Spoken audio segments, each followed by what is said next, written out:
Mary and Martha process differently. They're sisters. They're different personalities. How many of you have a sibling and they're totally different than you? How many of you raise two kids, you're like, I'm not sure they're both mine. They're so different. It's crazy. Mary and Martha are very, very, very different. Now, they both have experienced the same event, and they are interpreting and processing their grief cycle differently. So here's what happens. Martha goes to Jesus. Mary stays home. Martha has to do a lot. Mary is more contemplative, less active. Martha, right away, needs to go talk to Jesus. Mary will get there to have that conversation eventually. Martha wants to be all by herself. She sneaks out and walks to Jesus. Mary's highly relational. She wants to hang out at home with the family and the church family.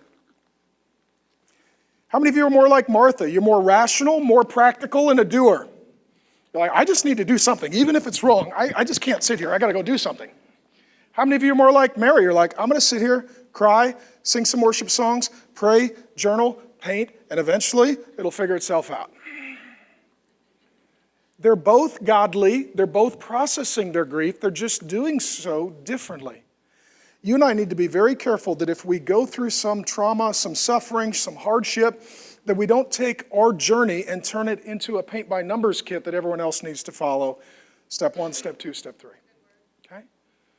Different people process their grief differently. Now, as long as they're not being self-destructive, if someone is, self-medicating or acting out, like, I love you, you have pain, but adding more pain to that pain is not going to resolve the pain.